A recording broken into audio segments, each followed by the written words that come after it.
오늘 이 시간 우리들에게 주시는 하나님의 말씀은 마가복음 2장 16절에서 17절까지의 말씀입니다.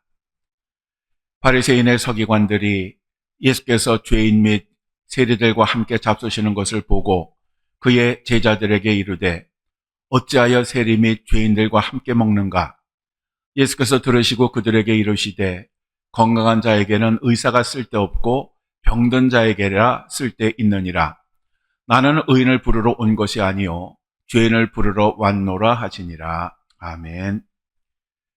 오늘은 마가복음 2장 16절 17절 말씀을 가지고 죄를 사하여 주시는 것, 사도신경 14번째 말씀을 함께 나누겠습니다. 여러분들은 언제 그리고 어떻게 여러분 자신이 정말 죄인이라고 하는 사실을 절실하게 깨닫게 되셨습니까?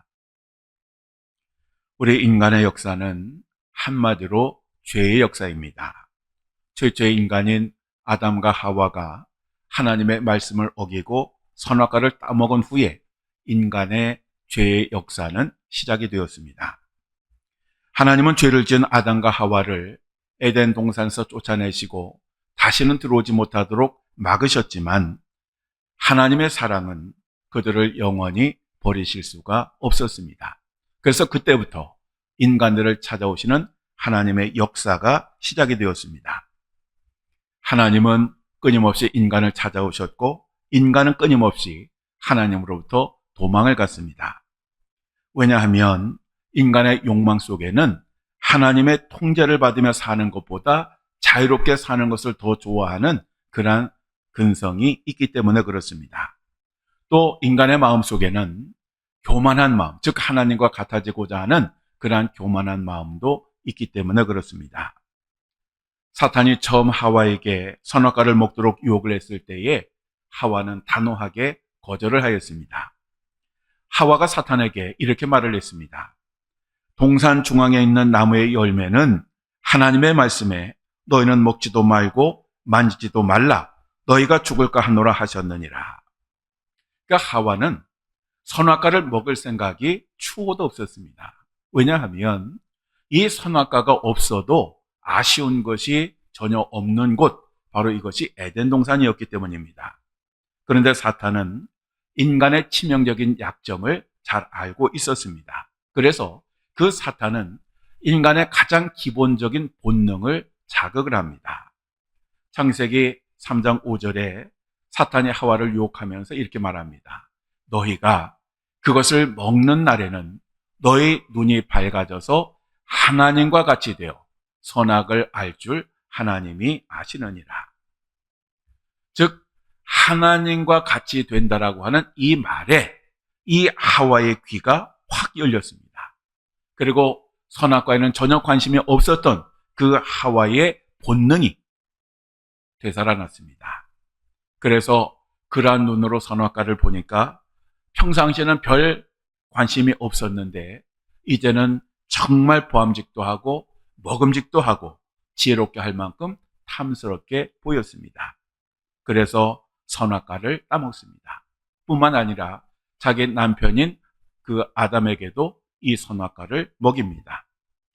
인간의 본능이 하나님의 말씀을 이긴 것입니다. 창세기 11장에 보면 바벨탑 이야기가 나옵니다. 노아의 홍수 이후에 새롭게 시작된 인류도 이전과 다르지 않았습니다. 그래서 그들은 서로 이렇게 말을 했습니다. 자, 성읍과 탑 꼭대기를 하늘에 닿게 하여 우리 이름을 내고 온 지면에 흩어짐을 면하자. 인간의 그 욕망 속에는 하나님보다 자신을 더 드러내고자 하는 그러한 마음이 숨어 있습니다. 그래서 그들은 높은 탑을 쌓아서 자기 자신의 이름을 드러내기를 원했고 그래서 모든 것을 총동원해서 바벨탑을 쌓게 됩니다. 오늘날에도 이러한 인간들의 본능을 드러나는 것이 높은 건물입니다. 그래서 세계에서 가장 높은 그러한 빌딩을 지으려고 합니다. 지금 현재에서 세계 가장 높은 빌딩은 여러분 사진에서 보시는 두바이에 있는 부르주 칼리파라고 하는 그러한 건물인데 우리 삼성이 지었다고 합니다. 이 건물은 높이가 무려 828m이고 층수가 168층입니다. 바로 이 건물도 세계적으로 자신들의 이름을 높이기 위해서 지은 것입니다. 이처럼 사람들은 다른 사람보다 더 높아지기를 원하고 다른 사람들이 자기를 높여주기를 원하는 마음으로 살아가게 됩니다. 그러다 보니 자기도 모르게 교만해집니다. 요즘 트럼프 대통령에게 아부를 하지 않으면 높은 관세를 맞게 됩니다. 그래서 그 트럼프의 마음을 기쁘게 하기 위해서 얼마나 많은 사람들이 아부를 하는지 모릅니다. 심지어는 그의 그 깡패 같은 그러한 인성을 잘 알면도 불구하고 그가 노벨 평화상을 받을 만한 사람이라고 추천하겠다고 나서는 그러한 사람들도 있습니다. 우리의 창조주이시고 주관자이신 하나님을 인정하지 않는 바로 그 자체가 죄입니다. 그리고 이것이 모든 죄의 시작입니다. 하나님 없는 인생들, 자기 자신들은 이 세상을 죄 없이 산다고 하지만 그 자체가 죄인 것입니다. 그런데 죄는 거룩하신 하나님과 함께할 수가 없는 것입니다. 그래서 인간들은 본능적으로 하나님을 피해 달아나게 되는 것입니다. 결국 인간은 이로 인해서 하나님부터 아주 멀어지게 되었고 결국 그 죄는 이제 영원한 죽음으로 이어지게 된 것입니다. 왜냐하면 죄의 삭은 사망이기 때문입니다. 죄를 없애지 않으면 그 사람은 영원한 지옥에 떨어지게 됩니다. 중국을 여행하던 어떤 사람이 우연히 이 오른팔을 이렇게 들고 있는 안진뱅이를 보았습니다. 그런데 그의 팔은 마치 나뭇가지처럼 그렇게 뻗쳐 있었고 이 손톱에는 아주 길게 자라서 아주 그 참 보기가 참 흉했습니다. 그래서 그 여행객이 그에게 다가가서 왜 이렇게 하고 있느냐고 물었습니다. 그러자 그가 말을 하기를 저는 오래전에 이 오른손으로 죄를 지었습니다. 그래서 그 죄값을 치르기 위해서 이렇게 고행을 하고 있습니다. 그리고 이 발도 좋지 못한 곳으로 갔기 때문에 그 벌로 생안진뱅이를 만들었습니다. 즉 이 사람은 원래 안진뱅이가 아니라 자기의 발이 죄를 지었기 때문에 안진뱅이로 만든 것입니다. 여행객이 다시 그에게 물었습니다. 그러면 몇 년 동안 이렇게 고행을 하셨습니까? 그러자 그 사람은 이제 올해가 12년째 되는 해입니다. 그 여행객이 놀라서 또다시 물었습니다. 그러면 이렇게 고행을 얼마나 더 하셔야 합니까?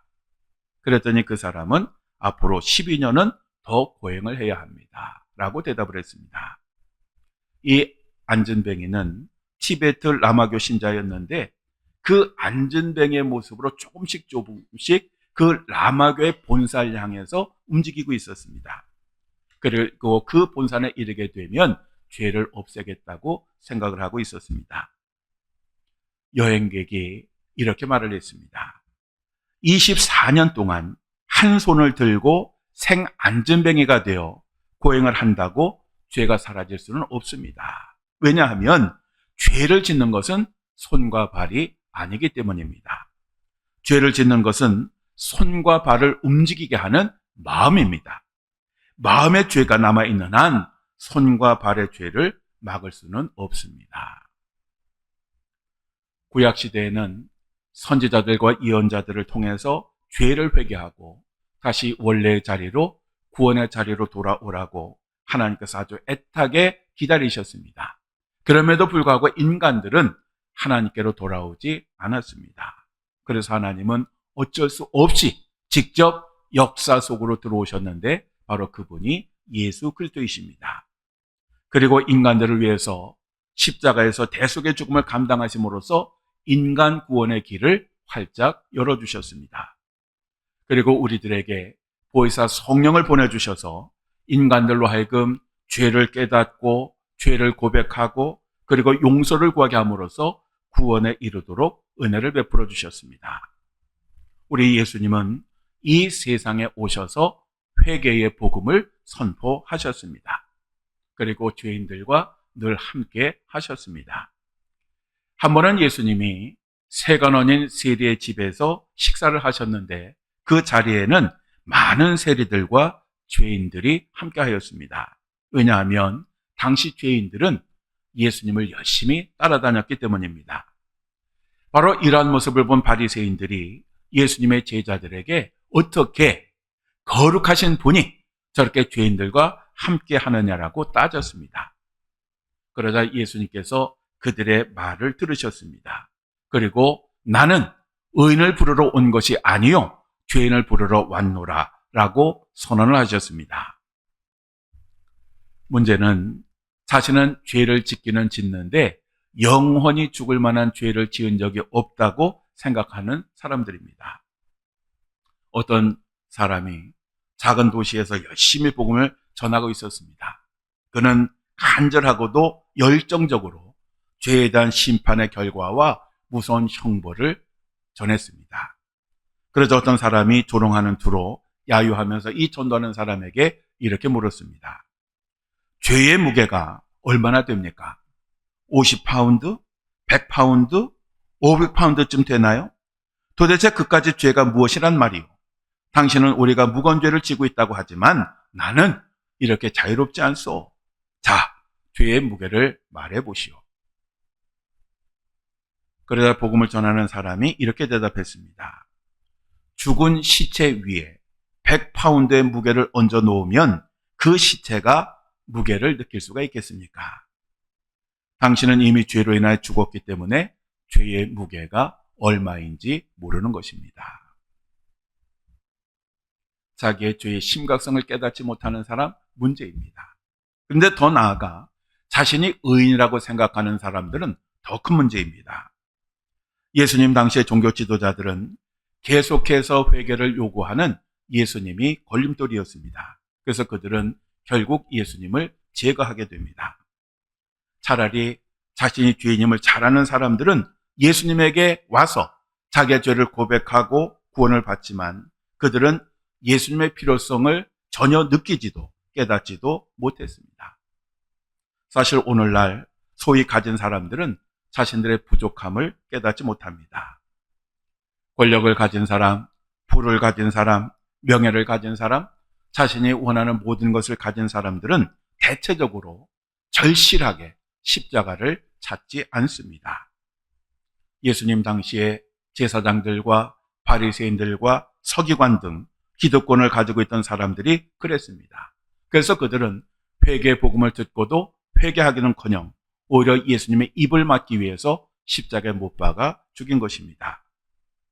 사도신경에는 이런 고백이 있습니다. 죄를 사하여 주는 것과 이것은 하나님이 예수 그리스도를 통하여 우리들의 죄를 사해 주신다는 것을 믿는다라고 하는 그러한 신앙 고백입니다. 사랑하는 성도 여러분, 우리가 사도신경을 외우면서 죄를 사하여 주시는 것을 믿는다고 고백하는 이 신앙 고백은 정말 중요한 것입니다. 왜냐하면 예수님이 이 세상에 오신 목적도 그리고 십자가에서 죽으신 목적도 바로 여기에 있기 때문입니다. 우리가 하나님에게 구해야 할 가장 첫 번째는 바로 죄사함과 구원이라고 하는 것을 우리들은 절대로 잊으면 안 되고 사도신경을 고백할 때마다 이것을 끊임없이 되새겨야 합니다.